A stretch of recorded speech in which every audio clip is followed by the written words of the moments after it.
Assalamualaikum warahmatullahi wabarakatuh. We have a sister here who wants, mashallah, to recite the Shahada. Alhamdulillah, we have Sheikh Naeem here. Inshallah, it's a good opportunity that scholars who can help us recite the Shahada, inshallah, inshallah. Go on, inshallah, Sheikh Naeem.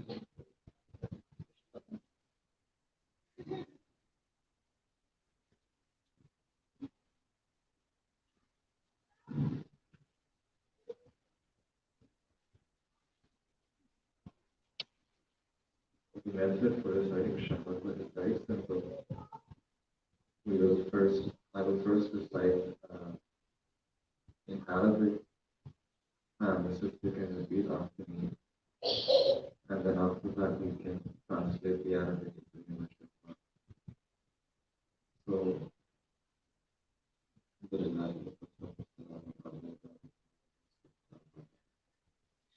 I'm going to recite these words, and the sister she can actually repeat these words after me.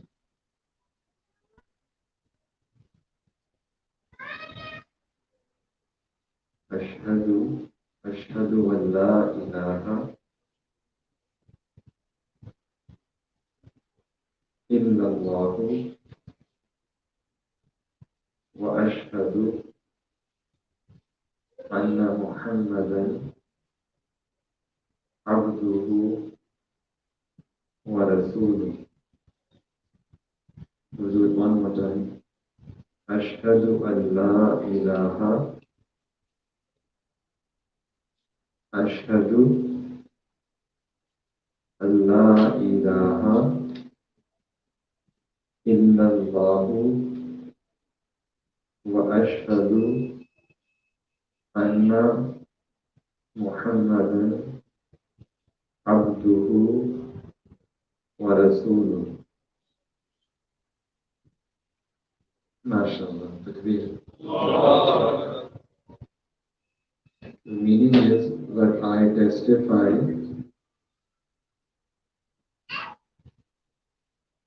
that there is no being worthy of worship except Allah, and I testify that Muhammad sallallahu alaihi wasallam is the servant and messenger of Allah. Inshallah, may Allah subhanahu wa ta'ala grant the sister the life of Iman, her death on Iman, and be raised up in the hereafter in a state of Iman. Allah subhanahu wa ta'ala enable all of us that we can live such a life of Iman.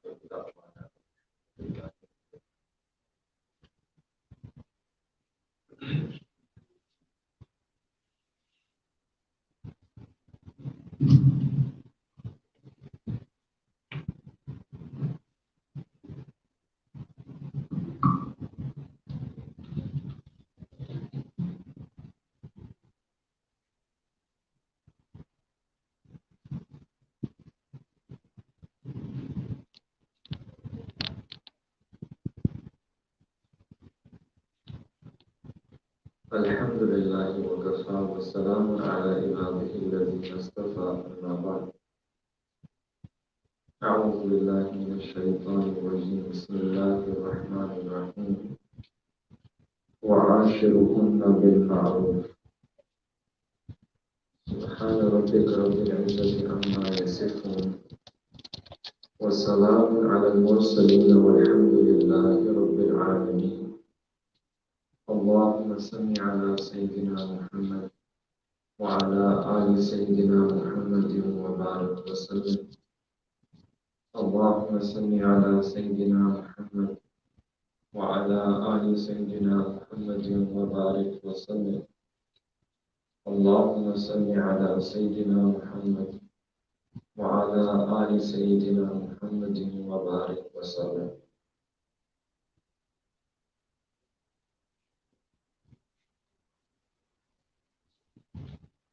We as human beings, we place a very high premium on being a good spouse. Being a good spouse is something that is sought after, something which is widely appreciated and admired. That is why we see that human beings, they are always on the lookout. We have these websites, research, books, seminars, workshops, all of them geared towards this question of how we can become a better husband, a better wife, how can we have marital bliss. There's a lot of research that is being done, and people pay money to attend such courses, to buy such books, highlighting the fact that there's an appreciation for this topic, an appreciation for the fact that we need to improve ourselves and become good spouses. As human beings, Allah subhanahu wa ta'ala has given us this appreciation within. And it's interesting that as believers, as when we look at Islam, if this natural instinct is within us that we need to become better husbands and wives, in Islam, Allah subhanahu wa ta'ala brings us to complete fruition, a peak and a pinnacle, by saying that by commanding us in the Quran, that you need to become a good spouse. In other words, it is a natural desire, human desire within to improve our marital life. In Quran, by Islam, Allah subhanahu wa ta'ala brings it to full perfection and completion by saying that this is not just something natural which is within you as part of your own identity, rather we are commanding you that you should treat your spouse well. When Quran Allah says, وَعَاشِرُهُنَّ بِالْمَعْرُوفِ, that you should live with your wife, you should live with your spouse in a noble way, in a kind way, in a virtuous and a pious way. In other words, Allah subhanahu wa ta'ala is pleading the case for our spouse, making a plea to us that you should live in such a noble, virtuous, and a kind way, in a caring way. And interestingly enough, this is not just a plea of Allah subhanahu wa ta'ala in the Quran. This was also the plea, one of the last pleas of the Prophet Sallallahu. When the Prophet Sallallahu was about to leave this world, he called Aisha radiallahu ta'ala anha and said that I give this nasiha, that people they should be careful about who the right hand possesses. And the first group is your spouse, your wife.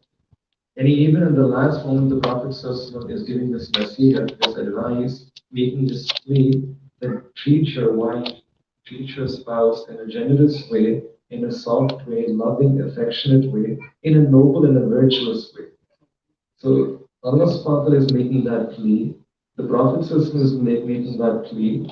And we will be asked about this in the hereafter, that how much did we respond to this command of Allah subhanahu wa ta'ala. Now, interestingly, there's a lot of research, interesting research which is being done on this, that how we can improve our marital life, how we can attain depth in our marital life, how we can attain marital bliss. A lot of research is being done. And as believers, it's interesting that there's a lot of overlap. There's a lot of overlap between the teachings of the Quran and the Hadith of the Prophet ﷺ, as well as what modern science and research is telling us, and we can learn from each other. So I thought that tonight, inshallah, I want to share with you. Many people ask this question: that what is the Sunnah model of marital life, or how is the Prophet ﷺ like a husband? And what principles are there for marital bliss that we can find in the example of the Prophet ﷺ? So this is, I think, an important topic, and I thought that I would share with you a few principles that can be derived from the Quran and from the Hadith, from the life of the Prophet ﷺ, and we can use that as a template, as a model for us to inculcate these principles by which we can attain marital bliss. Before I begin with the principles, just one disclaimer. That normally when we speak about Islam, and sometimes this misconception comes to our mind that in Islam, an Islamic husband or an Islamic wife would be very strict or would be somehow very rigid or stern or harsh. In fact, this is not the case, right? And sometimes even religious people, they sort of misunderstand, and they say that this is my temperament. I need to be harsh. I need to be strict. I need to be stern. And this is what Islam tells us. That this is not what Islam tells us. And we're going to look at those principles. This is just their own tabia, it's just their own temperament, and we are hiding our own flaws, our own weaknesses with this banner of Islam. Right? It's our weakness. The Islamic, the prophetic model is very different. And again, before I look at the principles, uh, the Prophet says, was someone who saw Jannah and who saw Jahannam with his own eyes. He saw everything and he had the most love of Allah, but also the most fear of Allah subhanahu wa ta'ala. So someone who has the greatest fear of Allah subhanahu wa ta'ala, in fact the Prophet said that I fear Allah the most out of all of you. And then at home, when we look at the life, the family life and the home life, we find this love, we find affection, we find compassion, compassion for the family. So if someone says that I'm a very big religious individual, very pious, no matter how pious you are, you cannot beat the Prophet. You cannot have that level of closeness with Allah, or that level of fear of Allah subhanahu wa ta'ala like the Prophet. But if the Prophet would descend, it would come down. And in his family life, in his home life, he would live a life of love, affection, caring, displaying that love. It means that that is the life that we are also supposed to follow in our homes as well. We can't say that I'm religious, I'm very strict and stern and hard, and this is what religion says. That's not true. So we should treat our spouse, our wife, our husbands with care, with love, with affection. In one hadith, the Prophet gave the advice to the husbands and said that you should be good and best towards your wife. You should be good to your wife. The best of you is the one who is good to his wife. And it's interesting that in this hadith, the Prophet is telling that who has the greatest khair. And the greatest khair or goodness in an individual is not linked with how much money you have, how much degrees you have, how much you are earning, right, where you are working, which neighborhood you are living. But the goodness, the criterion of goodness is being linked with how you treat your wife. So the best of you is the one who's best to his wife. And then the Prophet said, in fact, we should judge ourselves according to this yardstick and see that how we are with our wife, that is the mark of our goodness. And then in the next part, the Prophet said that I am the best towards my wife. And he's setting and leading by example. That it's not just empty words, rather this was the way, the Sunnah of the Prophet that I'm living that example and I'm telling you, O my Sahaba, that this is something I practice myself and I am the best towards my wife. So you, O Sahaba, and hence all people to come, you should also be the best towards your wife. In fact, in one hadith, the Prophet said that when you give charity, when you spend, you can spend money in the path of Allah, that's sadaqah. You can spend 1 dirham in freeing a slave, that's also charity. You can spend 1 dirham in feeding some orphan or poor, that's also sadaqah. And you can spend 1 dirham on your family, on your spouse and kids. The Prophet said that the best sadaqah in the sight of Allah subhanahu wa ta'ala is the money that you spend on your wife and your family. That's the best. For every coin, for every penny that we spend, that will be counted as charity, and not just any charity, but the best of charity. So now let's look at some of the principles. The first principle is that how would the Prophet enter his home? And we find that in one riwayah, when the Prophet when he would enter the house, he would say salam. He would recite salam and he would say that when any one of you enters your house, you should greet the other person with a salam, and salam will bring khair and goodness and blessings and barakah in your life. In one hadith, the Prophet said this salam, when you enter, when you greet the other person upon entry, this will increase your sustenance. People complain about risk and sustenance issues. The Prophet is giving us a prescription, a small amal, that if you enter the house with a smile and with things salam to your family, the Prophet will say that Allah subhanahu will increase barakat in that home. In another hadith it comes that a person who enters his house and says salam, then Allah Ta'ala takes that person under His guarantee. That person comes under the hifaza and the protection of Allah subhanahu wa ta'ala. So Umm al-Mu'mineen Aisha radiallahu ta'ala she narrates that whenever the Prophet sallallahu right, he would come to the house, he would enter, he would always begin by saying salam, number one. Second, when he would enter, he would always be smiling. He would enter the house with a smile on his face, greeting his family members, and this is again an adab that the husband, when he enters, he should enter with a smile, and the wife she should also respond with a smile. And when both of them will smile, in a hadith it comes that Allah Ta'ala looks at both of them and Allah subhanahu wa ta'ala smiles. So this is so beautiful that a husband-wife relationship, that one smile can be a source of earning the smile of Allah subhanahu wa ta'ala. Shaykh al-Hadith Murana Zakaria rahmatullah alayh has narrated this riwayah that whoever enters his home and will make their wife happy upon entering, then Allah subhanahu wa ta'ala will create an angel who will make dua for that person all the way till the day of judgment.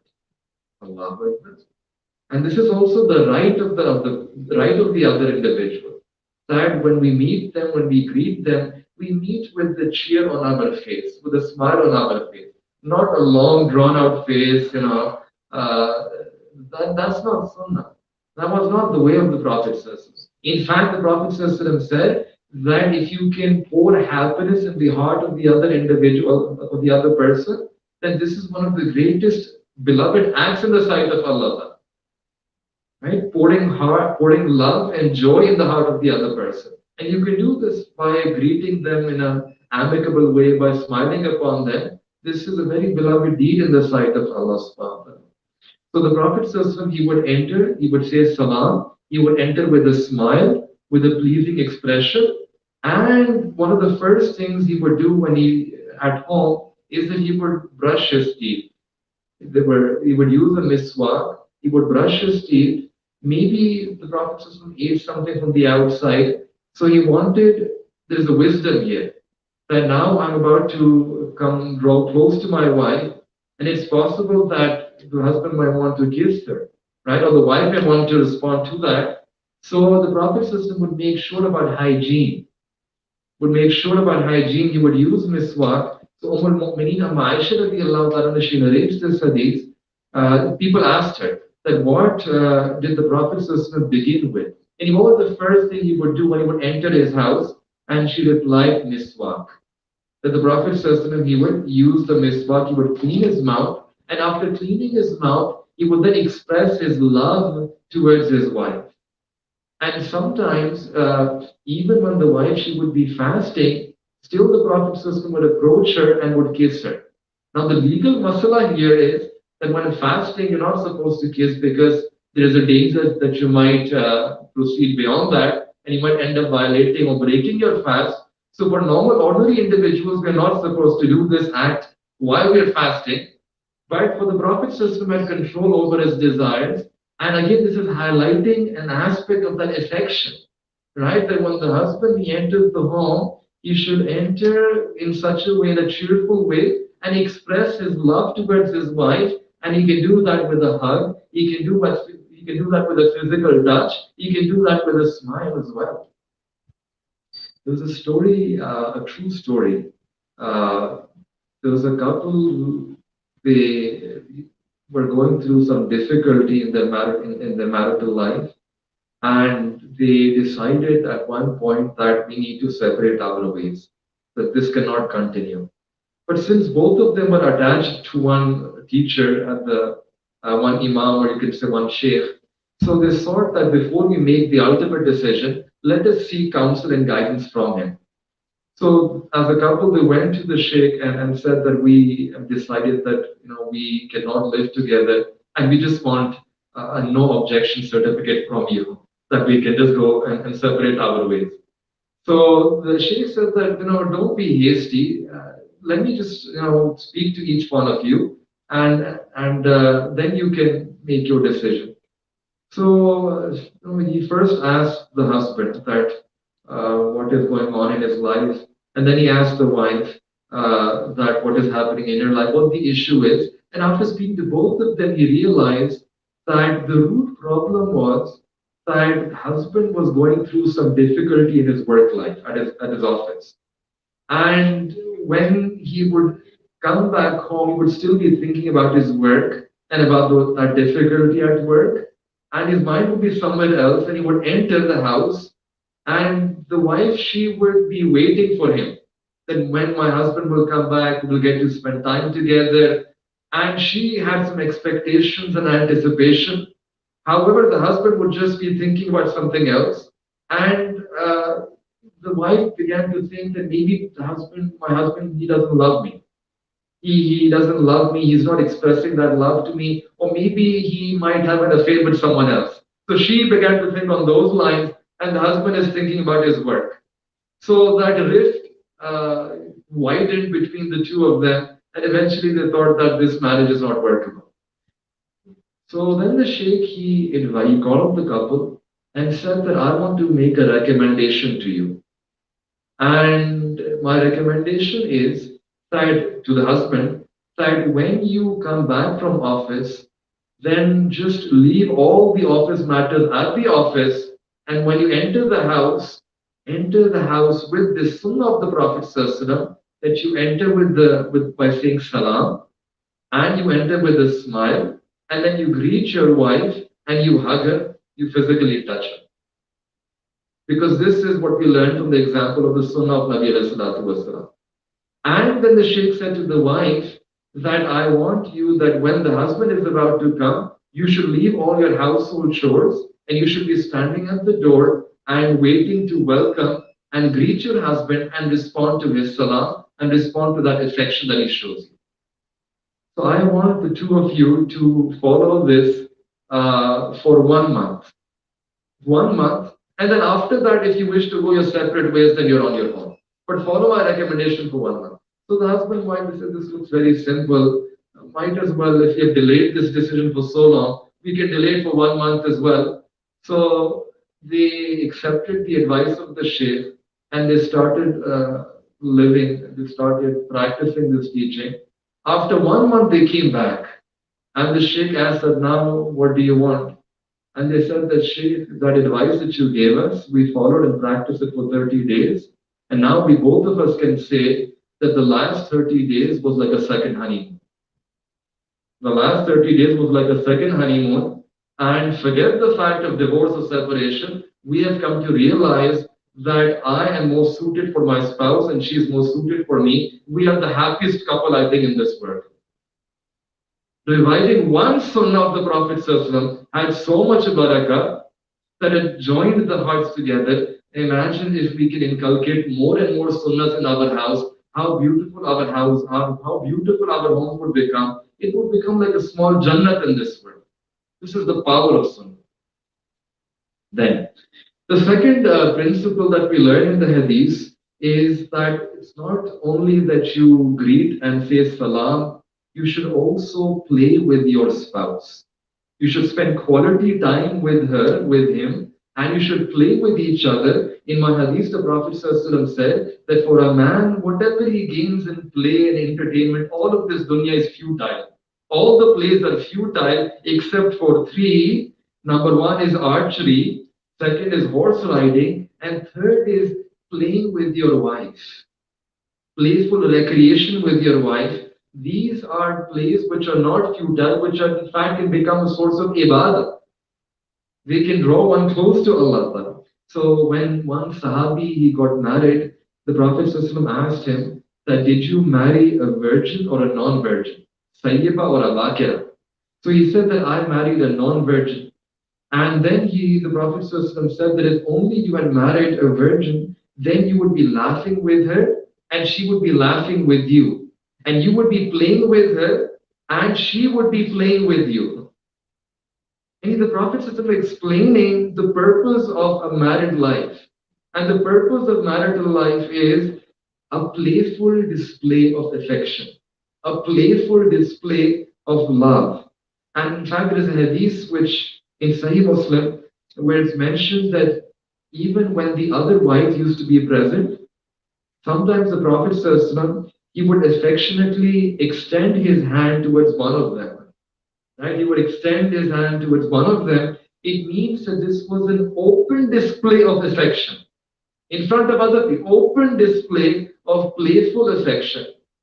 This was the home, this was the life, this was the sunnah of the Prophet ﷺ. It was an affectionate house. So if any person says that, no, my temperament is not like this, my tabiyat is not like this, we need to sacrifice our temperament for the sake of the sunnah of the Prophet ﷺ. That's what we need to do, right? And not only this, but the Prophet ﷺ would also call his wife in a very affectionate way, use affectionate titles, sometimes even calling them with nicknames as a matter, as an expression of love. So once the Prophet he called Aisha as Aish, right? Shortening it, Aish, right? Sometimes he would call her as Humaira. Humaira means, it's pinky, right? It means red. But Aisha radiallahu ta'ala, she had a fair complexion. And then when you have a red hue to that fair complexion, it mixes together, it becomes like a pinkish in nature. So, pinky in one sense, Humaira. So again, an expression of love, even in the way that the Prophet would dress her and call her. And the third principle is that the Prophet, when he would enter his home, he would not act like the master of the house and just sit in one place and expect that all other people will be helping and serving him. Rather, the Prophet would serve other people inside the home. He would do the household chores, right? He wouldn't just sit and do nothing. Rather, he would help in the household work, the household chores. Al-Mu'mineen Aisha radiallahu ta'ala says that someone asked her that what would the Prophet do when he would be at home? And she replied that he would join his wife in household chores, he would participate in the work of house, but when it was time for Salah, he would rise up and go pray Salah. Yani hukukul ibad and hukukullah. There's a balance here. That when it comes to the right of Allah subhanahu wa ta'ala, then salah. Everything has to be left. She mentions Aisha radiallahu ta'ala that we used to be with the Prophet sallallahu. We used to be having a conversation with him. He used to be speaking to us. And then when the azan used to be called out, the Prophet sallallahu would become as if he doesn't even recognize us. And once it happened and I asked that, oh Messenger of Allah, do you recognize me? And the Prophet ﷺ said, "Man anti, who are you?" I said, "Anna Aisha, I'm Aisha." Man Aisha, who's Aisha? He said, Aisha binti Abi Bakr. Aisha, the daughter of Abu Bakr. Man Abu Bakr, who's Abu Bakr? And she said, I realized that this is a time when the Prophet ﷺ, if he doesn't recognize Abu Bakr radiallahu ta'ala now, he wouldn't recognize anyone. This was that time with Allah ta'ala. Li ma'allahi waqta. But otherwise, the Prophet ﷺ would be engaging in household chores. She says that the Prophet ﷺ would clean the house. He would take out the milk from the goats. He used to take care of himself. He used to cut his nails. He used to trim his mustache. He used to take his shower. He used to change his dress. He used to sew and stitch his own clothes. And he would repair his own shoes when they were broken. So this is, we need to remember the maqam, the rank of the Prophet ﷺ, the greatest of all the human beings, the greatest of creation, the Imam of all the messengers, Imam al-Anbiya, the Imam al-Malaika, the greatest of Allah's creation. And this was the simple household, the way in which the Prophet ﷺ would be in his house, repairing his shoes, stitching his clothes, milking the goats, cleaning, engaging in these household chores. Then the next principle is that the Prophet ﷺ would express his love towards his wife, and the wives, they would also express their love to the Prophet ﷺ. There's a very beautiful story which shows the most intimate and close love and companionship that the Prophet ﷺ had with his family members. I think most of you would have heard this, that Aisha radiallahu ta'ala, once the Prophet ﷺ was with Aisha radiallahu ta'ala in his house, and they were looking at Masjid al-Nabawi. And in the masjid, there were some men who were playing. And Aisha radiallahu ta'ala, she was a young girl at that time and she was looking at them and enjoying the way they were playing. So these words are mentioned in the hadith. But in another riwayat, this looks simple, right? But if you look at the reality, which is explained in another hadith, it comes, she said that the Prophet he stood by the door and he is watching. And I came and I started peering over the shoulder of the Prophet and I put myself cheek to cheek. And she put her cheek on the shoulder of the Prophet so close it was cheek to cheek. And in that state, they were looking out. So this was more than the play, more than watching what was going on outside. This was an opportunity for her to clasp the Prophet ﷺ and be very intimate with Nabi alayhi salatu wasalam, so intimate that cheek to cheek. This was an opportunity. And after some time, when the Prophet ﷺ told her that, have you seen enough play? Can we go? Right? Can we go? Can we do other things? So she, Mu'mineen, Aisha radiallahu anha, she said, no, no, no, no. Right? I want to keep watching. But the reason was not the play. The reason was that cheek to cheek, that intimate connection with the Prophet ﷺ. She wanted to prolong that. She was not interested in the game. She wanted to keep herself so close to the Prophet ﷺ. And from this hadith, it becomes evident and clear that just like the husband is supposed to express and display his love for his wife, in a similar way, vice versa, the wife, she should also look for opportunities to express her love for her husband. Just like here, that Aisha radiallahu ta'ala, she came close to the Prophet ﷺ, she clasped the Prophet ﷺ, and she came cheek to cheek with him. She displayed physical affection. So the woman should want to do this, and the man should also want to do this. Once Aisha radiallahu ta'ala, she was drinking some water, and the Prophet ﷺ said that, oh Aisha, leave some leftover water for me. This is display of affection. And when the Prophet ﷺ was about to drink that water, he stopped and said that Aisha, where did you drink from? Which portion, which part of the glass did you put your lips? And then the Prophet ﷺ rotated that glass and placed his lips where Aisha radiallahu ta'ala, she had placed hers. And then he drank in that fashion. Now, drinking the leftover of Aisha radiallahu ta'ala, barakah and blessing lies in the leftover of the Prophet ﷺ. So this was a display of love, display of affection, teaching us another demonstration of love. Once the Prophet ﷺ and Aisha radiallahu ta'ala, they were in a trip and they stayed back, other people had left, so they were all alone for that moment. So instead of going forward, the Prophet turned to her and said that, Aisha, do you want to race with me? Do you want to race with me? And she said that yes. So the Prophet is racing with Aisha radiallahu ta'ala anha, the greatest of human beings, who wahi and a revelation is coming upon the Prophet ﷺ, and the Prophet ﷺ is racing with Aisha radiallahu ta'ala. And it comes that in this first race, the Prophet ﷺ deliberately walked a bit slowly and he allowed her to win. And she was very happy that I won the race. And then after some time, years passed by, and she says that I became a bit heavy set, and the Prophet ﷺ, again, there was an opportunity to race. And the Prophet ﷺ said, let's race again. And we raced again, but this time, the Prophet ﷺ won. And he said that tilka be tilka, that this is a response to that. You won that time, I'm winning this time. Who would imagine that this is the Prophet ﷺ? Once the Prophet ﷺ was with Aisha radiallahu ta'ala, it was night time, and he said that, should I tell you the story of 11 women?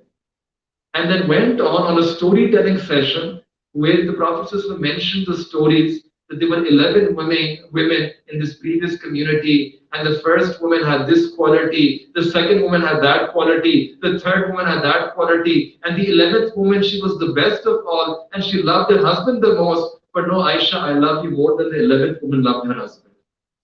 This is Nabi alayhi salatu wasalam. The revelation is coming upon the heart of the Prophet ﷺ, and being with his wife and narrating stories of 11 women, right? This is the Sunnah, loving, affectionate, and compassionate. So we find from this hadith as well, this racing hadith, that we should find ways to express that love towards our spouse. And the muhaddiseen, they also say that in this hadith there is an ishara, a signal for us that sometimes the husband can let the wife win. Right? You don't always have to be victorious in every situation, right? In things which are ordinary, let them win. Like let them also win so that they can also become happy. Once the Prophet ﷺ told Aisha that Aisha, I know when you're happy with me and I know when you're angry with me. She said that, how do you know? The Prophet ﷺ said that when you're happy, you swear and you say, Rabbi Muhammad, use my name. And when you're angry, when you're not happy with me, then you don't call my name, you say Rabbi Rasul. So when the Prophet said this, Aisha, she immediately responded and said, O Messenger of Allah, even though when I'm angry, I have left your name, but I don't leave you. I have left your name, but I don't leave you. So from all of these ahadiths, we get a very clear and an unambiguous picture that the Prophet ﷺ would spend his time with his family at home with love and with affection. Next. The next principle is that the Prophet ﷺ, he would also deal with his wife, with his spouse positively. Sometimes there are ups and downs, right? Sometimes there are issues, sometimes things happen. So, how would the Prophet ﷺ deal with those situations? We find that the sunnah is that he would always deal positively. So, in one hadith, it comes Mu'mineen Aisha radiallahu ta'ala, she was at home, it was her turn, and someone else sent food to her house for the Prophet. And she became upset that it's my turn, I want to host the Prophet and provide food to him. How dare did anyone else send food? So she took that tray and it slipped and the tray fell down, the platter it broke, and the food also fell down on the ground. And when the Prophet looked at her, he smiled at her. And there was a messenger who had brought that tray. The Prophet said to him that your mother has jealousy. Your mother has ghaira. That's it. Right? In other words, the Prophet says, just imagine if this was something that happened to us, we would, be in a different zone altogether. What did you do? You dropped this. Aren't you looking? You should be careful. And here what the Prophet is doing is zooming in on that positive emotion that she had love for the Prophet. She didn't want anyone else to send food while it was her turn. It was her love for the Prophet. This is empathy. He recognized that emotion and he did qadr of that emotion. The Prophet valued that emotion, appreciated that emotion, and said that you have ghaira. Your mother has ghaira. And he's focusing on the positive things, right? The focusing on the positive emotion behind that action, even though that action was not the most appropriate, but focusing on the emotion, the positive emotion which was behind that action. This is a lesson for me and you. That sometimes the actions may not be okay, but what we need to do is unpack and look at that positive emotion which is driving that action and then deal with that situation positively. And interestingly, in another riwayah about the same incident, right? Aisha, she mentions that when it was my turn and the Prophet was with me and someone else sent me this food and tray, and that tray I took it and it slipped and it broke, right? So I asked the Prophet that what will be the expiation for this? I broke this. So what's the kafara for this? So the Prophet said that since you broke the dish, you will have to give her a new dish. And if the food is spoiled, then you will have to cook new food and give it to her. In other words, here the Prophet is also being just. This was the second aspect, being just and treating her equitably, in a just manner, in an equitable manner. So what does this mean? That on one side we see this positive, looking at the positive side, but also being just and equitable in our relationships. Right? That training her, doing tarbiyah, that since you broke the tray, so you need to give a new tray to her. You spoiled her food, you need to give her new food. So this is how the Prophet is teaching us that we can also be with our spouse, that if we have to say something, engage in dialogue, right? Engage in dialogue, and that too in a soft way, in a gentle way, in an affectionate tone. Because ultimately, if you are soft in your relationship, softness will be able to have more of an impact as opposed to being harsh, strict, or stern. In Hadith, the Prophet ﷺ said that when you bring softness in anything, it makes it beautiful in the sight of Allah. We should be soft. Even when we are counseling, the greatest example of this is in the Quran. Allah subhanahu wa ta'ala is sending Sayyidina Musa alayhi salam and Sayyidina Harun alayhi salam to give counsel to who? To Fir'aun. That Fir'aun who used to say, Ana Rabbukum al-Ala, that I am the Lord, I am Rabb. So Allah Ta'ala is sending two of His greatest prophets to give counsel and advice to Fir'aun, who is the greatest tyrant. And what does Allah Ta'ala say? What advice does Allah Ta'ala give to Sayyidina Musa alayhi salam and Harun alayhi salam? That when you speak to Fir'aun, فَقُولَا لَهُ قَوْلًا لَيِّنًا, speak to him softly. Speak to him gently, in a soft manner. And as a Mufti Muhammad Shafi Rahmatullah alayh, he would say that this is a lesson for me and you, for all of us, that when we are giving advice to someone, counseling someone, no matter how good we are, no matter how pious we are, no matter how religious we are, we cannot be better than Sayyidina Musa alayhi salam. And the one whom we are giving advice to, no matter how bad that person is, no matter how evil that person cannot be worse than Fir'aun. So in Quran, if Allah is saying that Sayyidina Musa alayhi salam is being told that be soft when you speak to Fir'aun, it means all the more we should be soft when we speak to other people as well. Softness. If you look at the Quran, there is a word which is right in the center of the entire Quran. Right? Yani if you were to calculate the number of words before that and after that, those words would be equal. This is right smack in the middle.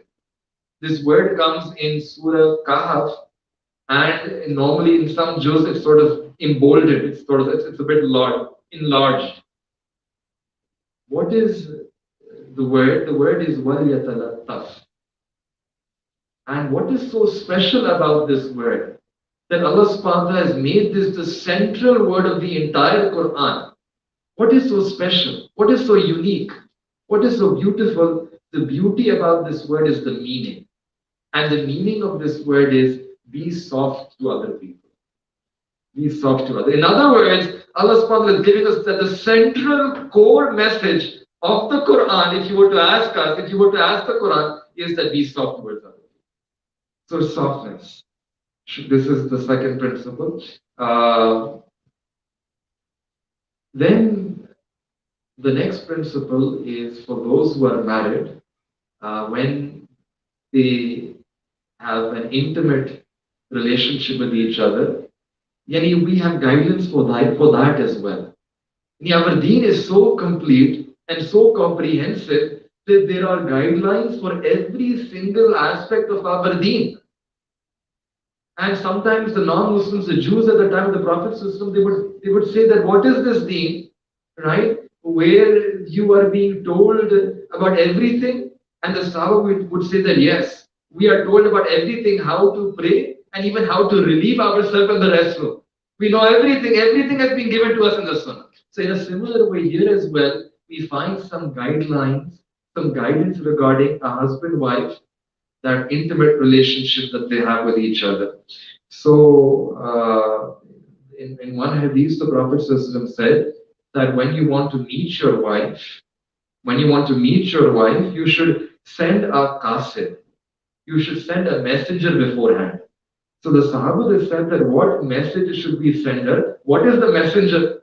So the Prophet said that the messenger of your kisses, right? The messenger of your kisses, When you kiss, the wife will realize that my husband wants to have relations with me, and she will then prepare for that. Right? The Prophet ﷺ said that I'm a father.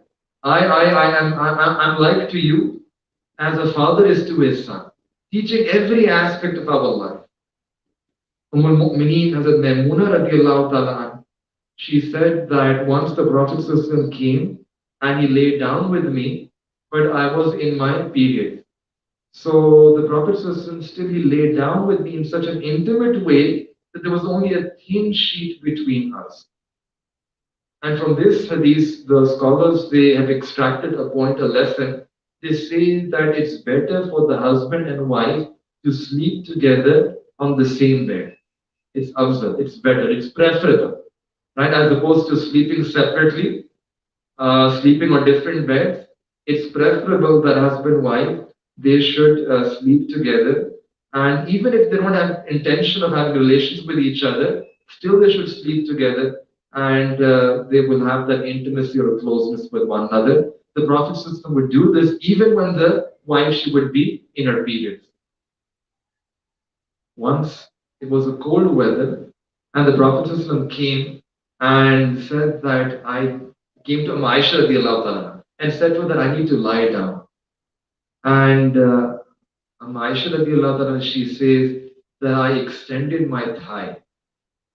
And then the Prophet ﷺ came and he placed his head on my thigh, which means that he slept, basically, he slept in the lap of Aisha radiallahu ta'ala. He placed his head in the lap of Aisha radiallahu ta'ala anha. This is also a teaching for us.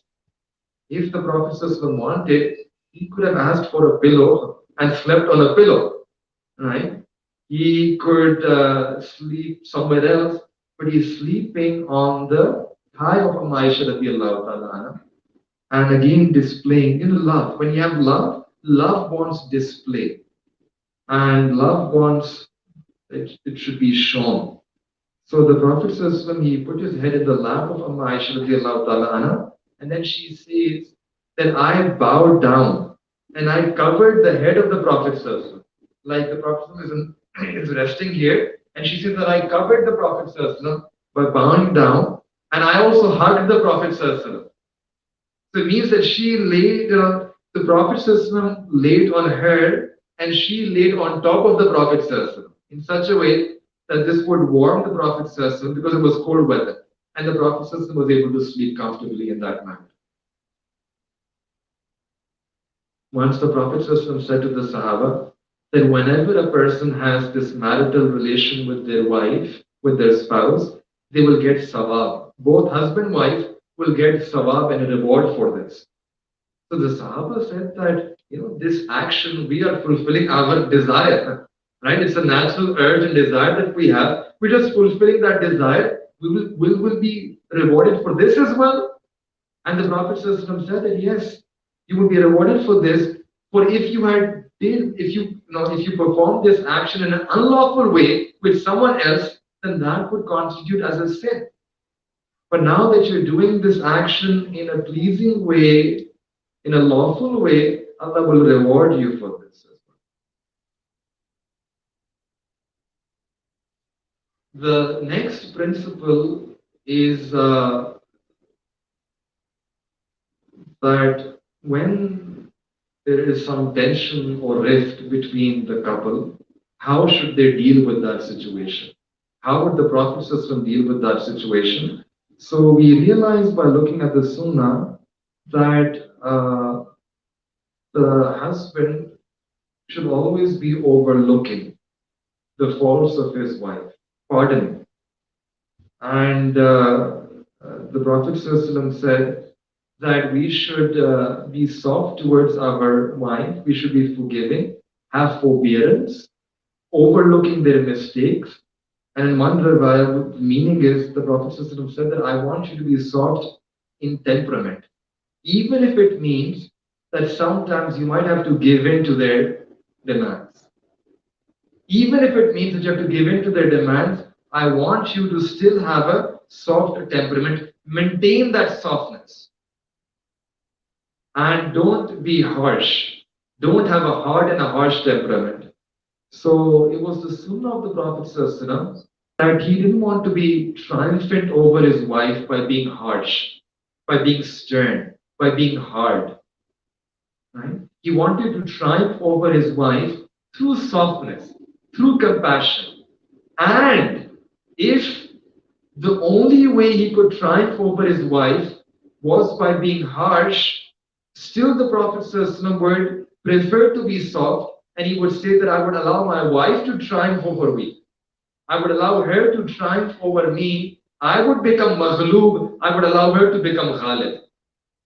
Right? I would want to maintain my softness, even if it means that she would dominate me and I would be dominated by her. I would not leave my soft temperament.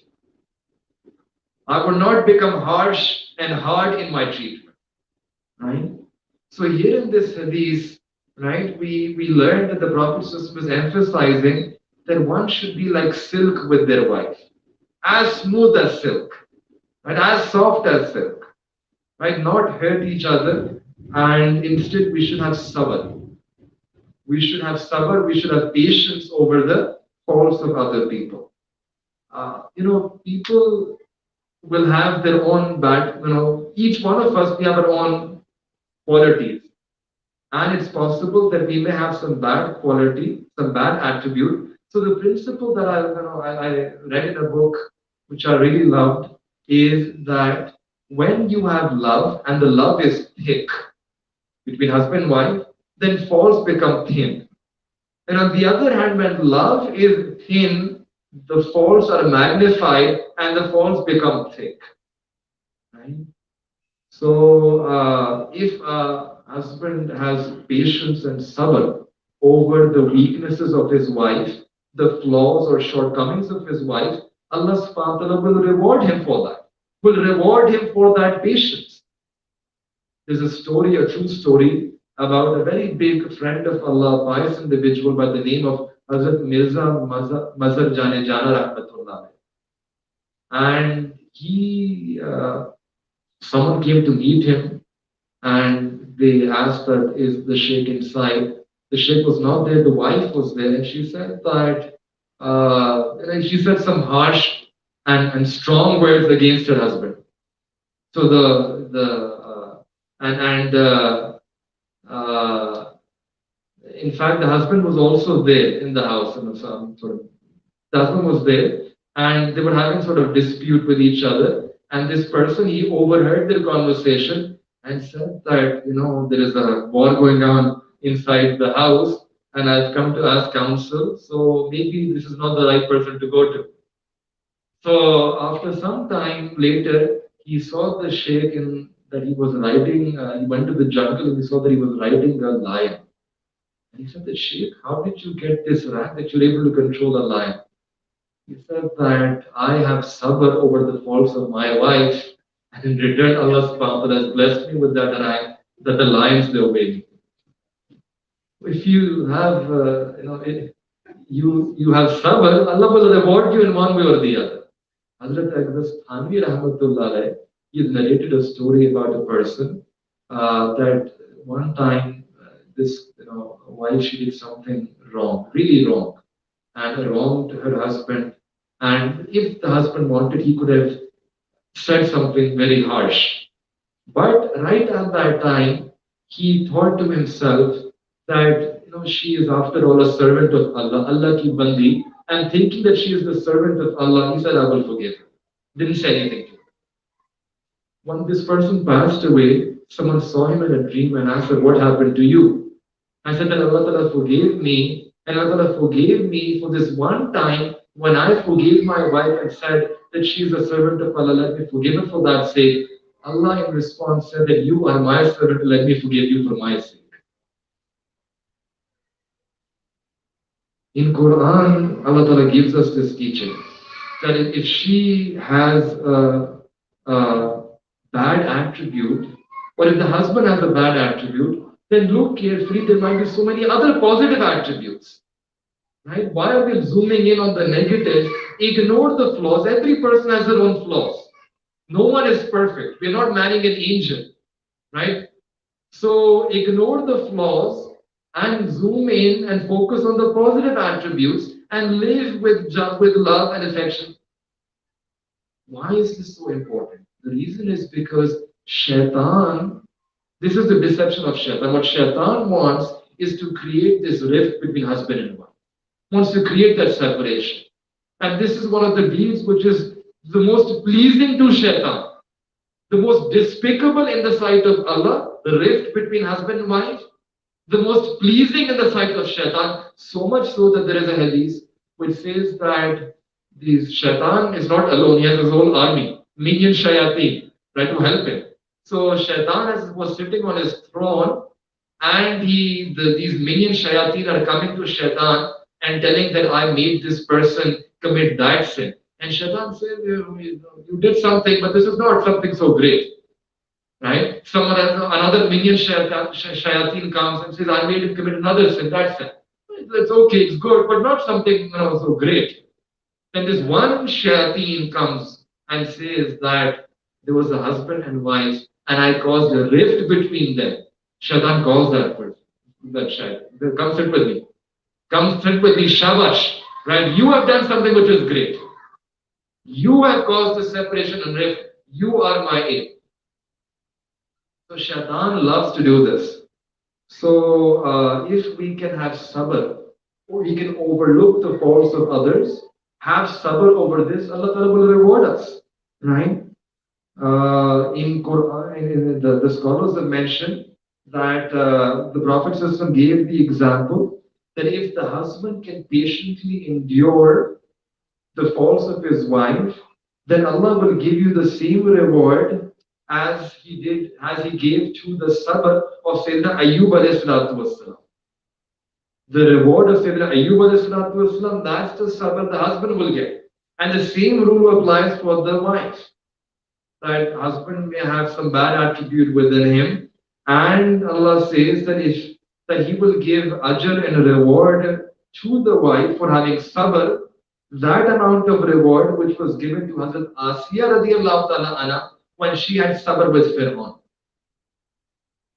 So both ways, right? If we do sabr, Allah subhanahu wa ta'ala will give us a reward. And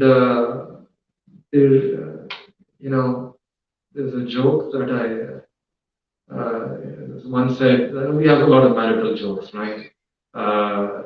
In one book it was written that the husband said that I had some words with my wife and she had some paragraphs to share with me, right?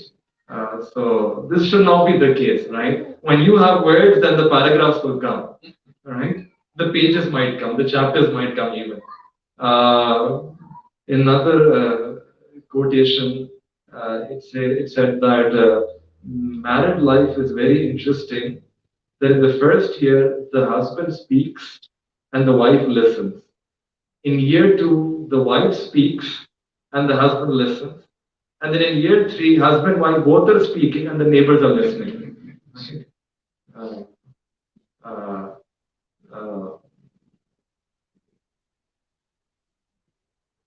We went to this shop and there was this keychain, type of a keychain holder, where it said that me and my husband, we do everything together. We are doing a workshop together. He works and I shop. So this can also be a relationship, right? That he works and I shop.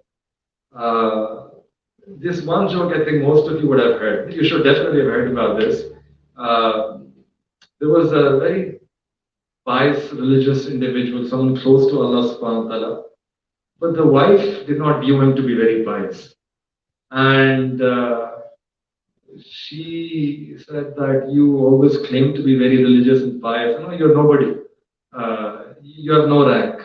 And the husband, he would think and make dua to Allah, that, oh Allah, make some karamat, some miracle, something, such that my wife, she can begin to at least have some value for me in her heart.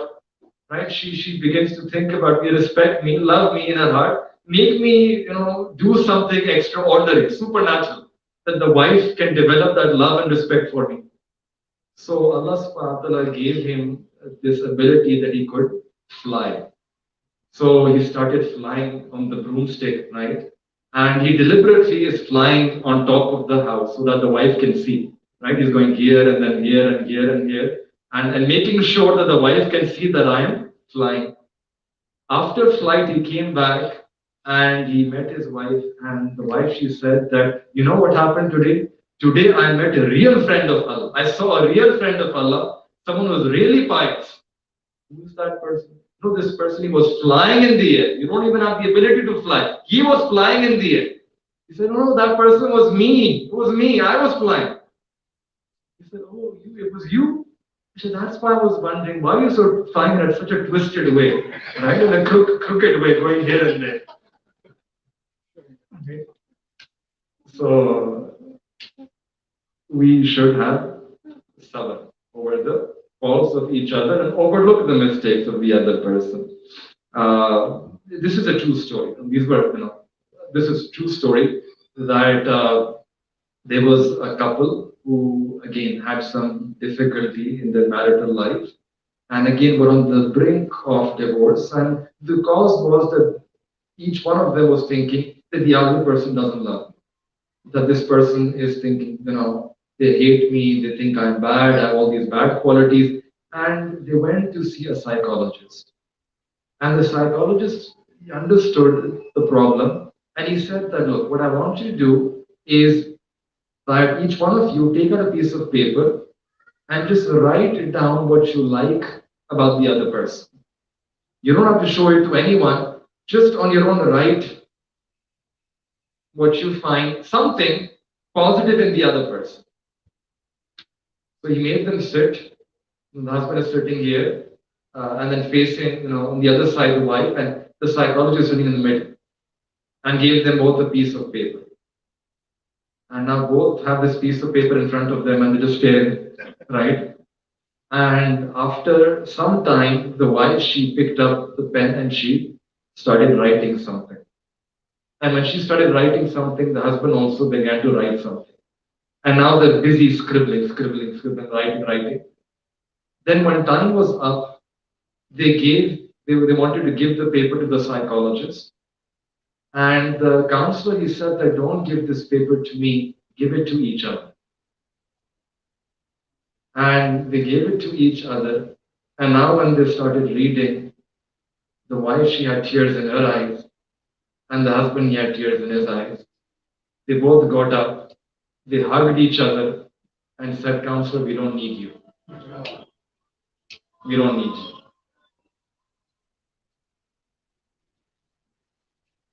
The last point is that we should give respect to our spouse. And again, there can be no greater example of this than Nabi alayhi salatu wasalam. When al-Mu'mineen Hazrat Safiya radiallahu ta'ala anha, when she got married, she was traveling, there was a travel journey back from Khaybar to Medina Munawwara, and the Prophet he wanted to put her on the camel. Now watch this. The way this happened was, for a woman to mount the camel, it's difficult. It's difficult for her to do this on her own. So the Prophet he went to her, and it comes in a hadith that the Prophet he extended his thigh. Extended his thigh and told that Safiya, you should take a step on my thigh. Step on my thigh, make my thigh as a stair for you to climb on top of that camel. And as Safiya radiallahu ta'ala, she then came, and then she stepped on the thigh of the Prophet sallallahu, and then she climbed the mountain. This is the greatest of the creation of Allah ta'ala, Sayyidina Rasulullah sallallahu, showing so much respect to his wife. Right? And now we have these jokes that they say that when a man opens the door of his car for his wife, right? When the man he opens the door of his car for his wife, you can be sure of one of two things, right? Either the car is new or the wife is new. Showing respect is the Sunnah. Hazrat Ankisha radiallahu ta'ala, he was a Sahabi, and his job was that he would make women sit on the camels Once the Prophet ﷺ said that, oh Ankasha, you have these diamonds and fragile vessels. Right? So be careful, be gentle, be soft with them. Now, before I just end, I just want to cut the showy short and sort of just mention three big mistakes that a man makes in this relationship. The first big mistake that we make is that men, they don't listen to their wife. And when they listen, they're not listening, they're half listening. Right? They're half listening, and we just start speaking before understanding the point of view of the other person. So it's very important that we first try to listen. We must listen and then understand the other side's perspective and appreciate where they're coming from. That is very important. It's a trait, it's an attribute that we need to develop within ourselves.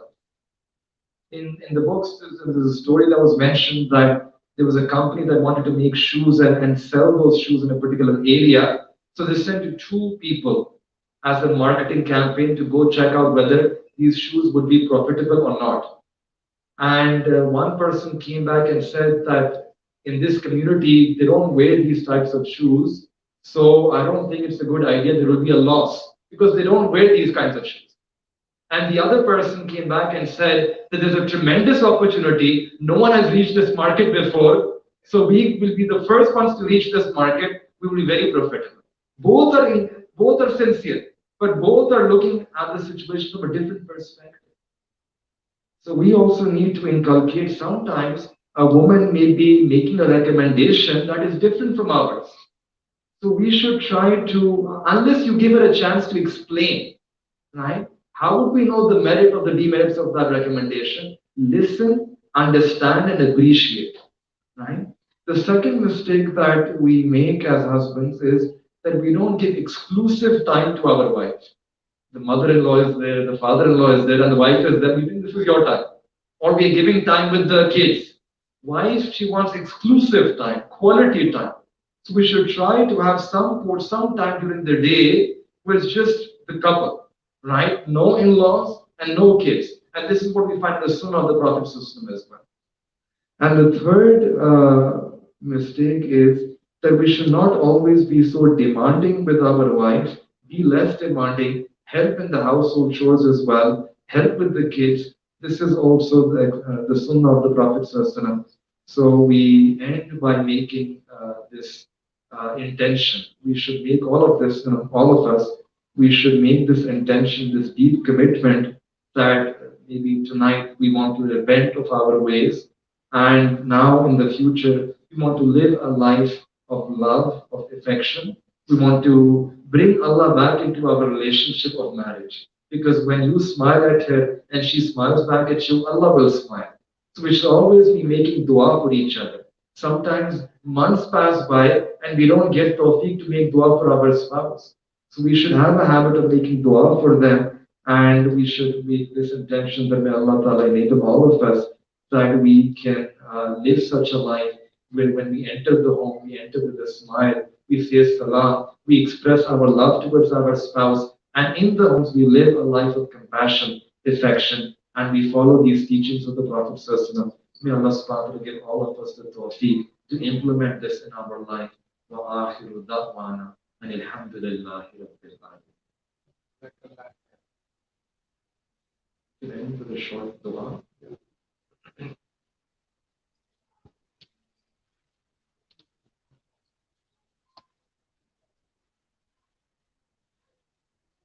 سبحان ربي الأعلى اللهم صل على سيدنا محمد وعلى آل سيدنا محمد وبارك وسلم. ربنا ظلمنا أنفسنا وإن لم تغفر لنا وترحمنا لنكونن من الخاسرين. يا رب كريم ظلمنا أنفسنا. Allah, we have done zulm on ourselves. Allah, we have wronged ourselves. Allah, we have bruised ourselves. Allah, we have allowed ourselves to become heedless of you. We have allowed ourselves to become distant from you. But Ya Allah, we come to you tonight in Tawbah. Allah, we ask that you accept our Tawbah tonight. Allah, forgive us for all the sins that we remembered. Allah, forgive us for all the sins that we have forgotten.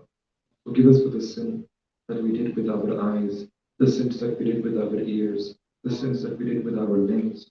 Ya Allah, forgive us for the sinful emotions, the sinful feelings, the sinful desires. Allah, forgive us for the sinful thoughts. Ya Rabbi Kareem, Ya Allah, we come to you tonight in Tawbah. Allah, your beloved Nabi alayhi salatu wasalam said that at-ta'ibu min al-dhanbi kaman la dhanba lahu, that a person who makes Tawbah is like that person who's never ever sinned in his life. Ya Rabbi Kareem, Ya Allah, we ask you that you accept our Tawbah. Allah, wipe away all the sins. Allah, wipe away all the sins from our book. Ya Rabbi Kareem, wipe away all the effect of sins. Allah, whatever negative consequences that are there in our life because of our sins, Allah, remove those negativities, remove those calamities, remove those difficulties. Ya Allah, we are sick and tired of living such a life of sin. Allah, we are sick and tired of living such a life which is empty of you. Allah, we present ourselves to you tonight. Allah, we know that our hearts have become hardened. We bring to you, we present to you blackened hearts. Allah, we bring to you hardened hearts. But Ya Allah, you are Muqallibul Qulub. You are the changer of hearts. Ya Rabbi Kareem, revive our dead hearts. Allah, purify our impure hearts. Allah, remove all the unlawful feelings and desires from our hearts. Allah, fill our hearts with your muhabba, with your love, with your ma'rifah. Allah, ignite the flame of your love in our hearts. Ignite the flame of your desire in our hearts. Allah, make us love you more than any other love that we have. And make us love those who are permissible to love in your name and for your sake only. Ya Rabbi Kareem, increase us in our longing for you. Increase us in our desire for you. Ya Rabbi Kareem, Ya Allah, make us love you with the full extent of our heart. Allah, make us love you more than any other love that we have in our heart. Ya Rabbi Kareem, accept us, Ya Allah, for this path of muhabba, this path of mahabubiyah. Ya Rabbi Kareem, Ya Allah, Allah, we have hearts, Ya Allah, that have iman in them. Allah, we ask that you accept, we present our hearts to you tonight and ask that you accept our hearts for the renewal of iman, for the accept us for the revival of iman. Accept us, Ya Allah, for kamil and perfect iman. Ya Rabbi Kareem, Ya Allah. Allah, we ask you that you remove, Allah, any difficulties that any one of us might be facing in our marital life. Allah, make our spouse a source of the coolness of our eyes, the joy of our heart. Enable us, Ya Allah, to implement these teachings of the Prophet ﷺ in our life. Ya Rabbi Kareem, Ya Allah. Allah, guide us to those sunnah teachings, Allah, that are pleasing to you. Allah, from the tips of our hair to the soles of our feet, make us in such a way that we make ourselves pleasing to you. Ya Rabbi Kareem, Ya Allah, grant us a barakah in our relationships. Allah, grant us barakah in our amal. Allah, grant us barakah in our homes. Allah, grant us barakah in our risk. Allah, grant us barakah in our time, in our health. Allah, in all the ni'mat that you have given us, Allah, grant all of those ni'mat with barakah. Ya Rabbi Kareem, Ya Allah, grant us tawfiq that we can excel in our deen. Ya Rabbi Kareem, Ya Allah, grant us conviction in our iman. Ya Rabbi Kareem, Ya Allah, we ask you that you accept, Allah, whatever pious intentions any one of us have in our hearts, Ya Rabbi Kareem, grant us, Ya Allah, better than what we can ask from you. Allah, grant us according to your own Shani Kareemi, your own Shani Rahimi. Ya Rabbi Kareem, Ya Allah, Allah, we present ourselves to you tonight. Allah, Qubuliyat will come from you. Ya Rabbi Kareem, accept us, Ya Allah. Allah, we don't want to live such a life that is away from you. Ya Allah, we are sick and tired of this pattern where we take one step towards you and nafs and shaitan, they throw us several steps back. Ya Rabbi Kareem, Ya Allah, every weak turns towards the strong. Allah, we are the weakest of the weak. Allah, we turn towards you and ask you for support. Allah, we ask you for your help. Allah, make this nafs and mutma'inna. Allah, discipline our nafs, rectify our nafs, purify our nafs. Ya Rabbi Kareem, Ya Allah, save us from the temptations of nafs and shaitan. Allah, save us from the delusion and deception of nafs and shaitan. Ya Rabbi Kareem, don't hand us over to nafs and shaitan even for the blink of an eye. Allah, keep us protected under the shade of your rahmah. Allah, keep us shaded by your rahmah. Allah, keep us shaded by your love. Ya Rabbi Kareem, Ya Allah, accept these du'as from all of us tonight. ربنا تقبل منا إنك أنت السميع العليم وتب علينا إنك أنت التواب الرحيم وصلى الله تعالى على حبيبه خير خلقه محمد وعلى آله وصحبه أجمعين برحمتك يا أرحم